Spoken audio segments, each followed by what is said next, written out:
বড় একটা দল আওয়ামী লীগ বাংলাদেশে রাজনীতি করার সুযোগ পাচ্ছে না, তারা একটা মাইনকা চিপায় আছে। এই সুযোগে গুপ্তদের পাংখা গজাইছে। হাদির ছবি দিয়ে মানুষকে গালিগালাজ বন্ধ করতে হবে। হাদি মারা গেছে, ব্যক্তিগত জীবনে সেও গালিগালাজ পছন্দ করত, এটা আমরা সবাই জানি। এবং মুক্তিযুদ্ধের বিরুদ্ধেও তার স্টেটমেন্ট আছে। সে মুক্তিযুদ্ধকে ভারতের ষড়যন্ত্র, দুই ভাইয়ের মধ্যে মারামারি এসব নামে ব্যাখ্যা দিয়েছে। তার সব ব্যাখ্যা সঠিক না, সব ব্যাখ্যা ভুলো না। কিন্তু তিনি মারা গেছেন, তার ছবি দিয়ে জামাত শিবির যেভাবে মানুষকে গালিগালাজ করার ক্ষেত্রে ঢাল হিসেবে ব্যবহার করছে, এটা তার সম্মান নষ্ট হচ্ছে। এই গালিগালাজ এইভাবে চলতে পারে না।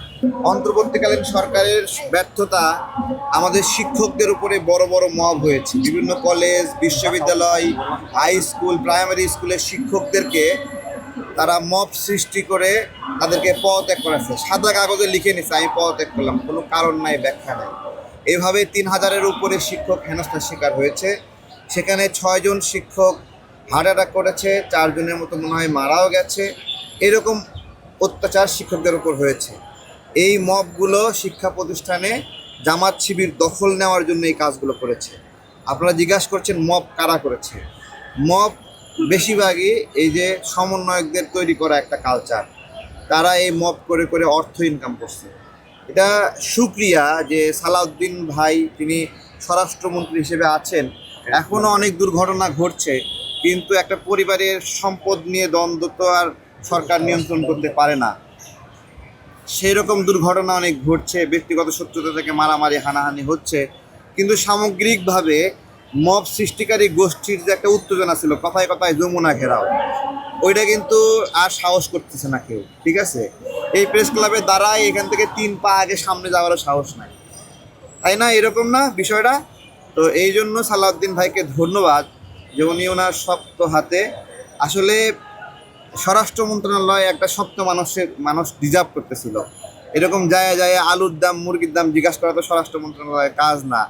মাংসের ঝোলে আলু আছে কিনা এগুলো তো কাজ না। তো সেই জায়গা থেকে আমি যতটুকু দেখি সালাউদ্দিন ভাইয়ের কাছে গিয়ে ঘেঁষাও অনেকের জন্য অনেক কঠিন, টাফ, যে ওনাকে মিসগাইড করবে, মিস ইউজ করবে। 12 ফেব্রুয়ারি নির্বাচনের পর থেকে আমাদের সাথে অনেক ভালো সম্পর্ক। সালাউদ্দিন ভাইয়ের সাথে আশেপাশে তার বসারও কোনো বড় বড় নেতারও সুযোগ হয়নি, উনি এটা সুযোগ দেন না। ওনার মতো করে উনি এই মন্ত্রণালয় চালাচ্ছেন। আর একজন সুন্দর মানুষ আমরা পেয়েছি, আইনমন্ত্রী। উনিও তেলবাজি এগুলো পছন্দ করেন না। ওনার পাশে আপনারা ঘেঁচতে পারবেন না সহজে, ওনার শিডিউলও নিতে পারবেন না। উনি ওনার মতো করে ওনার মন্ত্রণালয় রান করতেছে। আশপাশ থেকে ঠেলা গুদাগাতিতে কোনো কাজ হয় না। তো বাংলাদেশ সুন্দর তো সবার একটা চাহিদা, সবাই সুন্দর চায়। শুধু সুন্দর চায় না হলো সাদা শকুন। সাদা শকুন সুন্দর চায় না।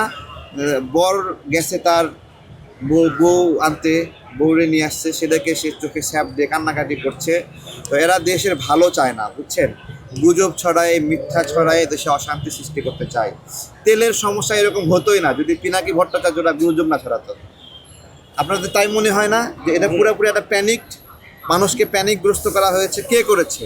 জামাত শিবির করছে, পিনাকিরা করছে। তো তারা কি দেশের ভালো চায়, দেশের স্থিতিশীলতা চায়? তারা চায় না। চাইলে এরকম করতো না। ওরা ততদিন পর্যন্ত ওদের আত্মশান্তি পাবে না যতদিন পর্যন্ত ওরা নিজেরা ক্ষমতায় না যাবে, এবং অতদিন পর্যন্ত এই রাষ্ট্রকে ওরা ব্যর্থ বলতে থাকবে। এটাই হলো একটা বাস্তবতা। আমাদের এটা দেখতে হচ্ছে। বড় একটা দল আওয়ামী লীগ বাংলাদেশে রাজনীতি করার সুযোগ পাচ্ছে না, তারা একটা মাইনকা চিপায় আছে। এই সুযোগে গুপ্তদের পাংখা গজাইছে। তো আপনারাও দুশ্চিন্তা করেন না, আস্তে আস্তে সব স্বাভাবিক হবে। আওয়ামী লীগের নিষেধাজ্ঞা থাকবে, আপনারা কি মনে করেন?